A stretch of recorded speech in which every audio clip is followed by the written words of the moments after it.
Hey, good evening, everyone. Just wanted to welcome everyone. Tonight's going to be an interesting night. I'm looking forward to having a nice conversation about a topic that I think several people are interested in. I know I've been interested in it for quite some time and looking forward to this. Well, without further ado, let me bring in our guest, Sarah, and we'll have a little chat. Hi, Hey, good John. How are evening. you? Hey, how are you? It's good to finally talk in person. I know, right? Yeah. So now, are you back east now? Is that what I understand? Yes, I live up in New Jersey. I grew up in Texas near Austin. And I guess, gosh, back in 2018, we moved up here and we were kind of back and forth during the pandemic, but now we are officially back. Yeah, I grew up on the East Coast as well. I actually grew up right outside of Annapolis on the Chesapeake Bay. Oh, Uh, wow. Okay. but I've lived all over. I've been all over. I was in the military for a while, and I met my wife in California. So we've been all over the place. We've been here in Texas since '96. Oh, wow. Okay. But we Yeah, travel all over the place. it sounds like it all over the map. Yeah, yep. It's funny because I always look for bees and bee products, honey. We were in Italy earlier this year. We were basically from Rome all the way up to Milan for a couple of weeks. And I was looking for honey. I got some honey from a medieval castle Oh my gosh, I'm so jealous. in Tuscany. So I haven't opened it yet. So I'm going to have a I was honey gonna tasting ask. somewhere. That's so funny. I'm the same way. We were in Hawaii for Christmas last year, and I got honey on every island. And then we were in Greece like a month ago, and I was getting honey everywhere. Always flying back with jars of honey in my suitcase, and then I have to check my bag. Yeah, that's funny. In fact, the one from Italy that I brought home was I got two different kinds. One's just a wildflower, and then one was a saffron honey. Whoa! So I'm looking forward to trying that out. And you can probably see I've got a shelf full of honey back here. I see it. My pantry looks similar. We're planning to do at some point. We're building a big garden back here and gazebo and all that stuff, and we're going to have honey tastings and fig tastings and all that type of stuff eventually. Oh my gosh, I'll have to come for that. Yeah, it'll be a lot of fun. So yeah, it's interesting. I have been looking for somebody that could talk to me and just give me some information about apitherapy, and I started doing some research on my own. We get I've been beekeeping for a while, and I think every year I get somebody that wants to get some number of bees and to do apitherapy. And I haven't turned them in. I haven't had a chance to do that yet, but I know several of my friends have. But it was interesting, in doing some research about it. Apitherapy is kind of a broad topic. It's basically using any of the bee products for medicinal purposes, and a lot of people like honey for allergies, and you hear that a lot. Yeah. But it's really any of the products, using any of them to try and help any of your ailments, allergies, whatever for those purposes. So it's really kind of cool. Also, tinctures. That's another big thing that I've been seeing is getting propolis for tinctures. So it's a really big subject, and I know you probably don't have a lot of information about all of them, but we're definitely interested in your take on it and how things have gone for you, and you're a piece of that. So whatever you want to share is fine. I know some things we probably don't want to cover, but that's all good. Yeah, I know for sure. It's so true that kind of every part of the bee ecosystem people use for different purposes, and it's all kind of considered apitherapy. I remember, there's one more mainstream brand now. You can find at Whole Foods and stuff. I wish I had some of them next to me, but it's called Beekeepers Naturals, and they make all kinds of stuff like propolis throat spray, all these different honey lozenges for a sore throat or whatever. What else do they make? They obviously sell bee pollen, a whole bunch of different apiary products, other than live bees themselves, which is of course what I use. I actually have them right here or in some of my boxes. I don't know if you can see. Yeah, yeah, for sure. just getting the glare on my computer screen. But anyway, I use like, if I have a sore throat, I'll absolutely use honey and all sorts of things just to support my immune system. But the main thing that I use, which is more rare, I would say, but becoming more common, is Apitherapy for like actual bee venom. So like bee stinging, and people like, as I say, it's becoming more common, but honestly, it's like a very ancient modality. Like Yeah. it sounds like you've read about it, so you would know. I mean, a quick Google search will show you that. But I mean, people have been using it for thousands of years across different cultures. I mean, even for things like arthritis, they'll like sting their joints and their knuckles and kind of use it to relieve that pain. I use it for more of an antibacterial purpose, which it's super, super powerful for. I have Lyme disease, so I mean, it's a tick-borne infection. I got bit by a tick on my head when I was pretty young in North Carolina. And the tick carried Lyme, and it took me quite a long time to get diagnosed. But once I finally found out, you kind of have a range of options. Obviously, you can kind of go like the typical antibiotic route, which does absolutely work for some people. It works better the quicker you take it, like the sooner after infection. Ideally, you should get on doxycycline, like I think they say within like 3 days of a tick bite, just to be safe, because the chances of it working decline pretty rapidly after that, and they're pretty low after like 2 weeks, I think. And so anyway, after trying a whole bunch of different things like herbal supplements too and antimicrobials, I decided I wanted to try Venom Therapy. And so I quite literally sting myself with live bees, which I didn't try it for like a number of years because I was like, I just don't get how that works. But then Yeah. it was like, I'm gonna figure it out. There's like all kinds of Facebook groups about it, as I'm sure you can imagine. But yeah, I mean, I use tweezers. Basically, these are like my interlocking tweezers, so I can open them up and then I'll like get a bee by its like leg normally and then pull it out, and then I just kind of like hold the bee and sting myself along my back. Okay. But yeah, I've been doing it for about 8 months now. And I'll probably do it for anywhere between like 2 and 3 years. And I sting 3 times a week. And right now I'm doing 10 stings each time. So 30 bee stings a week, which sounds like a lot, but I mean, if you're a beekeeper, depending on if you wear your suit very much, like you're probably getting stings too. Yeah.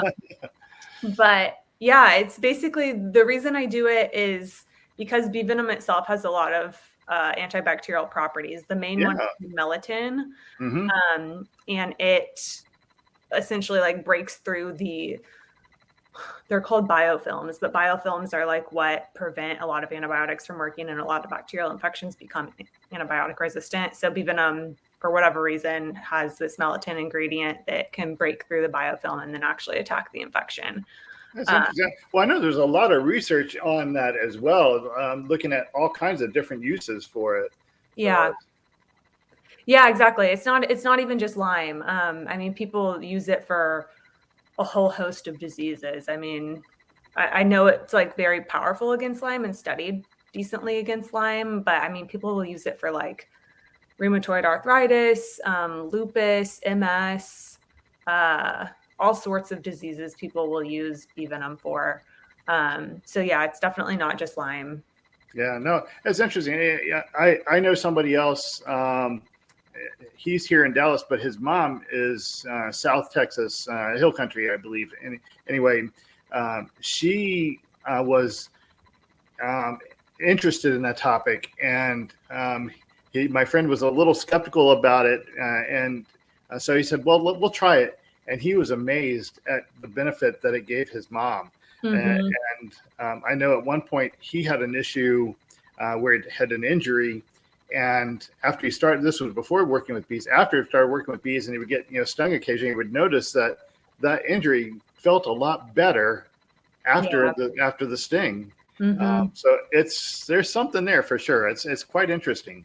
Yeah, it's super anti-inflammatory too, which you wouldn't think, because when you get a bee sting, it swells up because it's like a histamine reaction. But usually it takes about 2 weeks for your body to adapt to that, such that like it doesn't itch anymore when you sting yourself. And again, all of the properties in the bee venom, like beyond just melatonin, have a very like immune system resetting like effect on your body, and it helps bring down inflammation, and it can even like repair nerve damage. I've like some beekeepers have gotten bees from before. He was like, oh, I had hip surgery and I just happened to get stung by a bee like right there, and it like totally like relieved my pain after the surgery. And I was like, yeah, it's crazy. Yeah.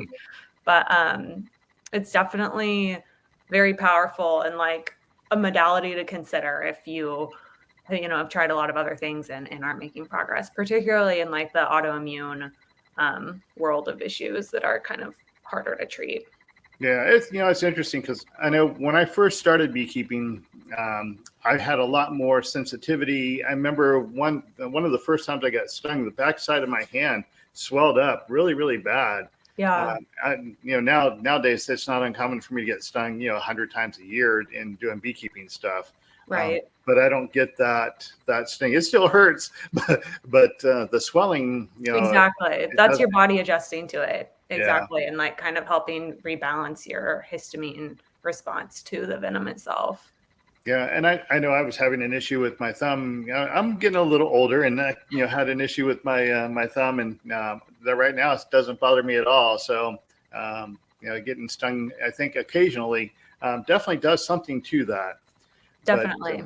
There's a lot of studies, you might have seen these, but on how beekeepers actually have longer telomeres, if you know what that is. It's basically like part of our DNA, I think, that essentially, long story short, or at a high level at least, like controls aging. And there's studies that show beekeepers actually have like more elongated telomeres or more slowly degrading telomeres than like the general population. So there's like, more studies being done about that, of like, how does bee venom impact aging, or like, your DNA and telomeres and things like that. But I mean, it's like with a lot of more natural based modalities, there's some we know and a lot we don't know. And it's not to say something doesn't work just because we don't understand how it works. But yeah, it's interesting. A lot of pharmaceutical drugs even kind of start with like, a plant medicine or some other venom beyond bee venom. That kind of help, I guess, develop those drugs. Yeah, no, for sure. So now you said you've been doing this for how long now? 8 months? About 8 months, yeah. Okay, and have you noticed a difference from when you first started to now? Is your reaction to the bee stings getting better, worse? Can you notice any difference? Yeah, so that's a really interesting question. So one thing that happens when you're doing bee venom therapy for an ailment or disease like Lyme, if it's bacterial based, you'll have often what's called a Herx reaction, Herx. I think it's short for like Herxheimer reaction, but people generally call it a Herx. And essentially what that means is it's like an overload of bacterial die-off all at once, like such that your body can't process it. And then you have like flu-like symptoms basically. And I will never forget, after my very first bee sting, I had the worst Herx reaction ever. And I wasn't expecting that, because like the reason you basically like ramp up to 10 stings and because that's like a dosage, like you typically wouldn't like dose yourself beyond 10 stings of like whatever venom dosage that is. But one bee sting is not that much dosage, right? When in the grand scheme of things, if you compare it to 10. So I was like, oh, I'm not expecting to have a reaction. But because it was so new for my body and I hadn't done any yet, I had the worst like Herx to it. But I was so happy that I had a Herx, because I was like, oh my gosh, something's happening. Like this means it's working. You know what I mean? Even though I feel bad, like that's actually a really good sign. So, I mean, yeah, I like my throat was super sore. I think I was running a fever, just like aches and pains, like basically all my Lyme disease symptoms just, exacerbated. So that was like my first thing. And then beyond that, I actually started feeling really, really good. I had a lot more energy than I had in years. And I still do. My migraines got a lot better. Those are the main ones. I have like just like general like nerve pain and like joint pain and inflammation throughout my body that's improved. I feel like I'm sleeping better. It's definitely like brought down my inflammation in general. And I think that's just like, as it helps my immune system fight the infection, it brings down inflammation in your body. I mean, inflammation is a good thing as long as it's not like chronic. And when you have a chronic infection like Lyme, like your inflammation becomes chronic. So it kind of has like a buddy with the bee venom coming in to help fight the infection, which I think has helped. Those are the main things I've noticed. It's kind of one of those things where it's like more and more of your symptoms should continue to improve and like fall off as you get closer and closer to like 2 or 3 years. And part of that depends on how quickly like you introduce 10 bee stings and are at that high of a dosage. So that's what I've noticed for the most part so far. I definitely still have like nerve pain, particularly in my back, that I've had for almost 10 years. That I'm hoping will start going away soon because it drives me crazy. But I am feeling much better for sure, which is great. And it's also interesting because I like it's common when you have Lyme disease to also have tick-borne like co-infections.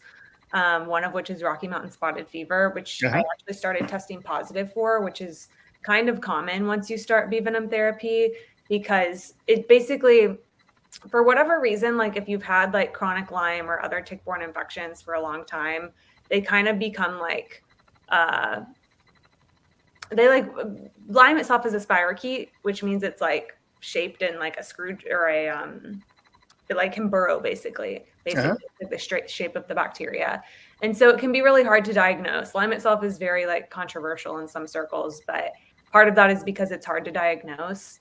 But what's interesting about bee venom is it actually like draws the infection out because of the way the like bee venom interacts with your body. So it's like not trying to hide like it would with a normal antibiotic. And so what can happen in like your lab work is once you start stinging with bee venom and it's like pulling out the infections, you can start testing positive for co-infections too. And so now I discovered I actually have Rocky Mountain spotted fever as well, which kind of explains my like history with fevers. But anyway, so it's great though, because bee venom treats that as well, or it's supposed to. I won't really know for sure until like I'm at the end of this and I redo all my labs, and obviously based on my symptoms. But that's kind of my progress to date of the last 8 months and like how it goes. I'll say like the stinging itself, I was like scared of, which you as a beekeeper probably aren't really scared of because I was at first. I've been stung by a bee like, I don't know, 4 times before I've intentionally stung myself. And I remember it hurting, and it does hurt, but like I've gotten so used to it. It's like usually I like feel the first 1 or 2, and then after that I don't feel them that much anymore because my back still kind of burns a little bit from the first one. Yeah. But yeah, I mean, it's I feel like I'm like learning every single month that I do it, and just like trying to get in tune with like my body and my symptoms to help navigate like how I should manage my dosing and whatnot. Yeah. Well, I know, my son's a diabetic. He's a type 1 diabetic, and, doing the finger pricks and, injections and all that stuff. The learning curve was just really steep for those types of things. And people that deal with those chronic symptoms like you and the chronic illnesses, you guys are my heroes. I mean, it takes a lot to, just get through the days and keep moving on. It's like, so I can appreciate it for sure. Yeah, absolutely. You don't realize like how lucky you are to have your health sometimes. Even me, I'm like, well, my legs work. I don't have a broken leg. Like my life isn't perfect in terms of my health, but it could be worse. And yeah. So you got a tick. As growing up back east, I get ticks all the time. I was out in the field, out in the forest, woods, creeks, all that stuff. And I remember my dad pulling ticks, off of my head all the time. Yeah. And it's like, I think, I grew up in the 60s and 70s, and it was not uncommon. We'd never heard of anything, like Lyme or Rocky Mountain spotted, fever, until I was probably almost, my teenage years, early teens, I think, when we started hearing a lot about that. Yeah. So it's definitely relatively new. I think it's been around for a long time, but I think it's just now really starting to get understood. Yeah, definitely. It's also steeped in controversy. Like, I mean, there's a book called Bitten, if you or like anyone who watches this is like interested in going down a rabbit hole. But I mean, there's like evidence to support that it was like a bioweapon, like developed by governments to like use in Wow. war. So whether that's true or not, I have no idea. But it is, you can go down a very long rabbit hole about Lyme disease I can believe and that. trying to understand it. It's a whole Yeah, bunch no, of I can things. believe that for sure. Yeah, Just looking at COVID and how the world has totally. responded to that, Totally. Same exact thing. yeah, it's very interesting for sure. So, so you've been going through this for a while, and you had this big move. And I'm assuming you lived in Texas for a while before this. And did you get diagnosed here, or was it elsewhere? So I was living in Austin when I got diagnosed, yes. But well, so I grew up in Texas, but I got bit in North Carolina, at least when I think I probably contracted Lyme. And I was like a very young kid. This was like over a decade ago. Okay. And I had symptoms ever since. But like you said, it's like people get bit by ticks all the time, especially on the East Coast. Like no one really thought it was that big of a deal. And Lyme can be, a lot of doctors will call it like the great imitator because it can be very hard to diagnose. It's like if someone presents with like, oh, I have migraines, I'm really, really tired. I have joint pain, like my back hurts. I'm having like digestive issues. Like that could be 1,000 things. You know Uh-huh. what I mean? Sure. And so it's so hard to diagnose. And then even if you have a doctor that does want to test you for Lyme, even the Lyme tests themselves can be highly unreliable. Particularly the Western blot test, which is mostly used. It's like a 50 or 60% false negative rate. So like if it comes back positive, like obviously you have Lyme, but if it comes back negative, it doesn't necessarily rule it out. There's some other labs that have more advanced testing that's like more sensitive and tests for more bands of Lyme than the Western blot does. A really good one is called IGeneX, IGENEX. And there's a few others, but IGeneX is the one that comes to mind.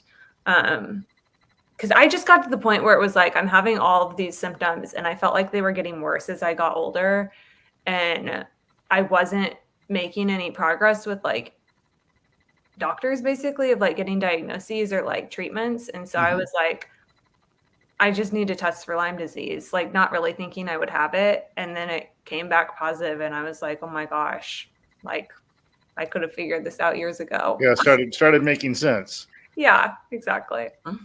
Interesting. So now that was a big move to New Jersey. Why from Texas to New Jersey?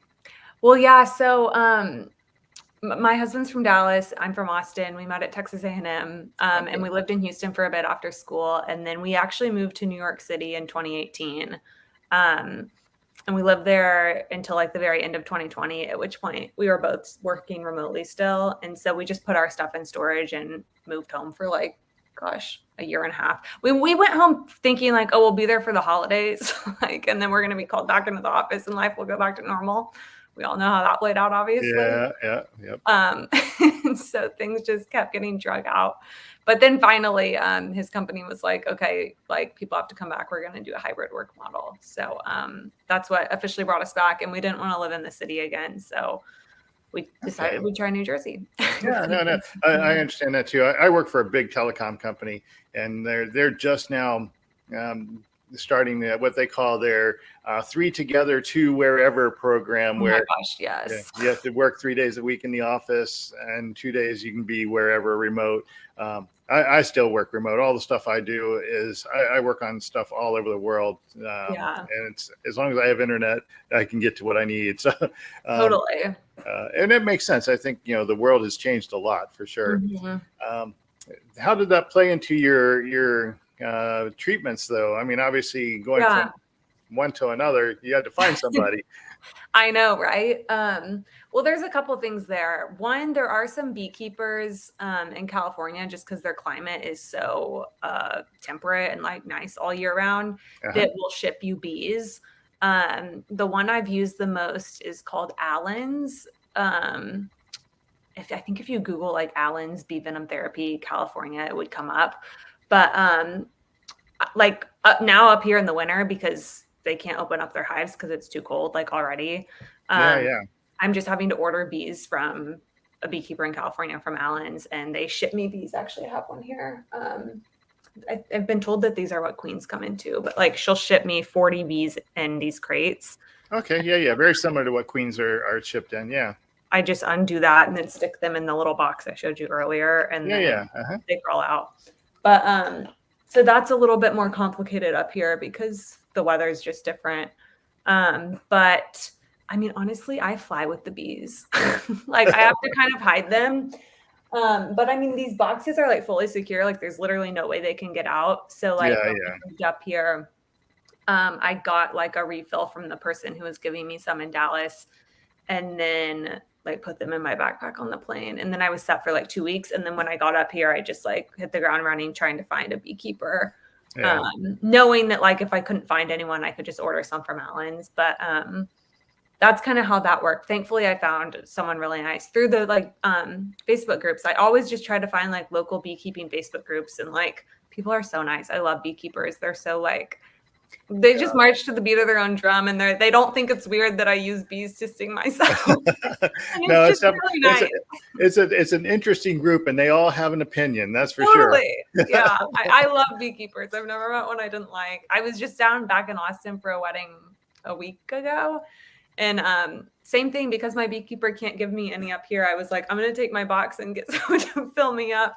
And the guy was so nice. He was like, here, put on. He was like, I have all these extra like suits. Just put one on and like, I'll show you how to get them yourself. And he didn't even wear a suit. They were just stinging him. And he was like, oh, whatever. Yeah. I heard one guy says, look, they're not a cobra. Totally. I know. It still hurts, but. It hurts, but like you can like kind of just ignore it for a bit and like move on. And if you pull the stinger out, like that helps a lot. So yeah, it does for sure. So yeah, no, it's really interesting for sure. Now, do you do other stuff too? It's like, I know you've talked about the honey and the lozenges, and I'm assuming you do bee pollen when you can find that as well. A little bit, yeah. So when you're like doing bee venom therapy, because it's venom, like it, and I mean, like even I still swell up, not huge, but like I do get like little knots on my back, and then they'll come down after like an hour or so. But I try to eat relatively low histamine, and so just to like help my body like not get too inflamed, since I'm sure. And bee pollen itself is actually pretty high histamine. And so I don't really do bee pollen right now. I used to, but not right now. I'm seeing the main one is like those stings themselves. And then honestly, I have jars and jars of honey everywhere because I feed the bees honey. And also I still eat honey myself. But right now the main thing is like eating a really clean diet and detoxing and staying myself, just to support my body as it like, you know, kills off the infection, hopefully at least. So do you work with a local doctor, or do you have a MD or a DO that works with you? Yeah, my local like PCP actually helps me with everything. So like, I mean, even just basic precautions, like I have an EpiPen that I mean, I don't have a bee allergy, but it's just a safe thing to have, I feel. Especially if you're stinging yourself with 30 bees a week.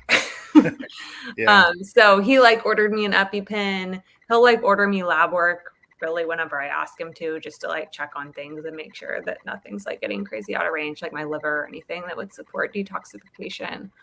What else does he do? He's just like, he's a very just reliable, supportive, helpful resource. I will say, like, I have plenty of friends who I've met throughout this journey who have had doctors like respond negatively to them. They're like, you know what I mean? It's like a lot of MDs are very of like, only what I learned in medical school type of. So that's why I was asking about MD or DO. The DOs are more holistic, whole body, versus the MD, which is, that whole way that they are brought up in their education is totally different. Very narrow-minded. Yeah. I've found, I mean, even like chiropractors sometimes have like enough license to order you certain tests and supplements and whatever else you might want. If people are having trouble finding like an MD. Before I had mine, I would like reach out to my chiropractor and be like, can you please order me this? And he usually would. Yeah, I've learned to kind of just get creative with it and like not take no for an answer, just kind of like try something else if someone tells me no. Yeah, well, you got to take care of yourself, because uh, it's so sad. Our medical system right now is really, really broken. I know, it's so broken. My grandmother, who lived in North Carolina, and last year she died just right before Thanksgiving. So, I'm and I sorry. just know all of the issues that she had going through, all Yeah. the stuff that she needed. It was just not right, the way that they treat Yep. people nowadays. It's horrible because it's like the sickest people get the worst experience because they don't have like the energy or capacity or strength to like advocate for themselves Yeah. with the doctor directly or with their health insurance or both. Or it's just it's a mess. And our healthcare system is very reactive, not preventative. So it's like, okay, if I break my arm, sure, you can probably help me. But like if I have some like less understood autoimmune disease, like you're probably not going to be able to help me. Like No, very that's much true. need to have the like resources, time and money to like try to help myself. And it's exhausting. It Yeah, definitely no, is. for sure. Trying to navigate all that is a chore. It's a full-time job. Yeah. It's really, really tough. That's why I say, people that have these things are my heroes, because they put up with so much that people just don't know. Totally. It's really hard. So, what about your friends? What are I'm sure you have some friends. What do they think about it? I mean, I think I've been like sick for so long, and all of my close friends know that. And so I think they're just happy for me that I'm like trying something new.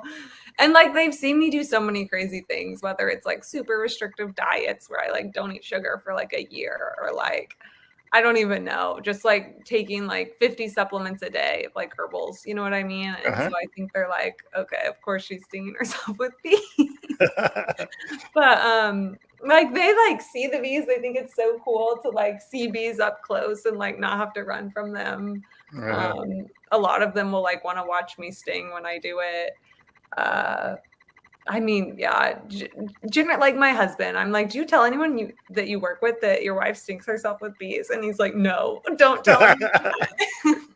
Like anyone I work with, I tell them. I don't know. I'm just like, who cares? Like, this is my reality. Yeah. Well, And I'm all for just like it becoming more mainstream. Like, it's not a fit for everyone. That's totally yeah. fine. But Yeah. it has helped a lot of people. So like, if someone hears about it because I told my coworker I sting myself with bees, like, and then they look into it and want to try it and it helps, like, that's worth it. So Yeah. Well, I think, as time goes on, and we get older, and you start having those aches and pains, and you start to try and figure out, I really don't want to take all these medicines that the doctors are throwing at me. It's like that really messes with me. It messes with my stomach, messes with my head, all kinds of stuff. So people are going to start looking for more natural remedies that can help. So yeah, exactly. I know.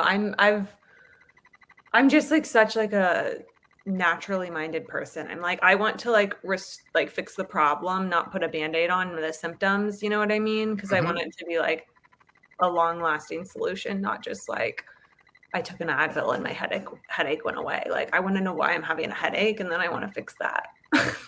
Yeah, I know my dad, he's up there now. That's why we're out in California last week, is just checking on them. But and he'll probably watch this. Hi, Dad.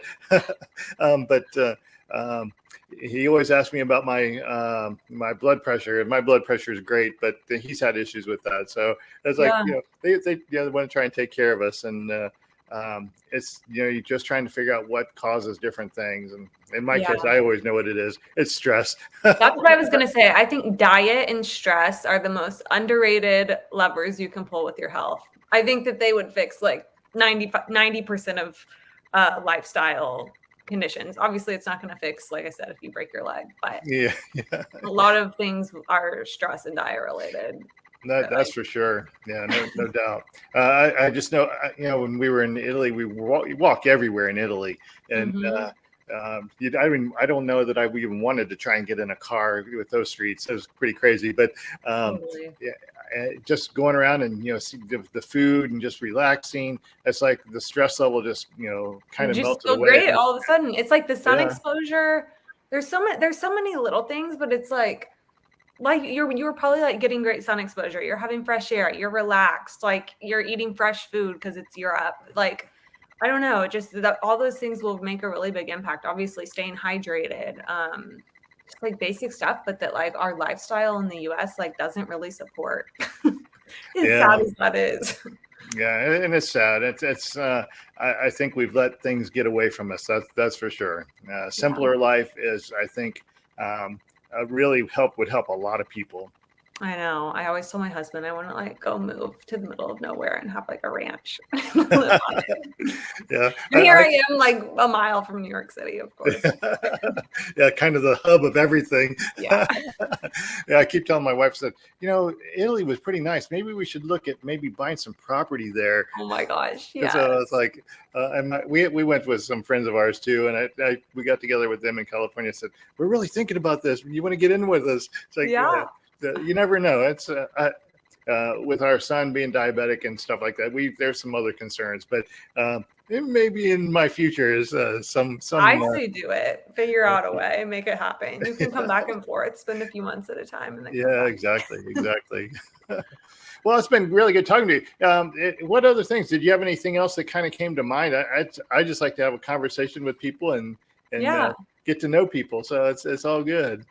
I think we covered most of it. I'd say like there are two main Facebook groups if anyone wants to learn more. One is, I think it's called Healing Lyme with Bee Venom Therapy. And then the other is called Venom Therapy for Lyme disease. They both like cover a lot of the same things. I use those groups a lot as resources. You can just search like anything you want in them. And usually someone will have asked it and there will be an answer to it. There's also a book by Ellie Lobel. Her name is Ellie and last name is Loebel, I believe. She moderates one of those Facebook groups I just mentioned, but she also wrote a book on like the protocol for bee venom therapy and like kind of came up with it herself. I don't necessarily believe that there's like one way to do bee venom therapy. I think that like you should listen to your body and kind of navigate what makes sense for you. But her book outlines a lot of helpful, I guess, like structures to get you started and kind of navigate the journey. But obviously Google is a great resource as well. Yeah, that's true. If you need to know anything, Google probably has the answer, which is kind of scary at times. But it reminds me, one time we were flying out to California, I forgot my wallet at home. Got to the airport and the guy says, well, you don't have any ID. You have a prescription. I didn't have a prescription. He said, well, come with me. And they take me over to this phone and he dials his phone and he says, talk to this person. They start asking me all these questions that were specific to me. What kind of truck I drive, what year was it, gosh. Where do I live? Did I live on this address? And all this different stuff that was, and if you answered correctly, it was, okay, no problem. They took me around security and got me through just by answering the phone and answering all the questions. Oh my gosh, that's crazy. So there's definitely a lot of data out there that people don't realize. It's no kidding. Scary. They're using it at the airport to verify identities. Yeah. Crazy. So, but anyway, no, it's been really good. I really appreciate getting to talk with you and learn a little bit. If you're ever back in town in Dallas, you definitely give us a shout for sure. Oh my gosh, I will. You can fill me up with bees. Yeah, right now we got 3 hives back there. I've had as many as 30. I'm right at the top of Lake Ray Hubbard. 30 hives at once? Oh my gosh, that's so cool. Yeah, it was by necessity. We had one hive that you've heard about, mean bees, obviously, and Africanized. I don't know that they were Africanized, but we had one colony that grew and grew and grew. It was really big, and we couldn't even come out of our house without bees coming after us. So I had to break that beehive down from one hive to about 20 overnight.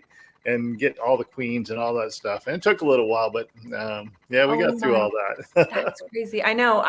It's funny you say that. I was just talking to the beekeeper in Austin about like bee personalities, basically. And he was telling me up here in the Northeast, there's a lot less of those genetics. So the bees are generally nicer. And because I was telling him, like, I love my bees. Like, they're like my pets. Like, obviously they die when you sting yourself with them. I mean, they can live up to like 5 days afterward, actually. And so I always just let them go outside. But I like tell every bee thank you and I like let them go. But they're so sweet. Like, oh my gosh, I love the bees. Yeah.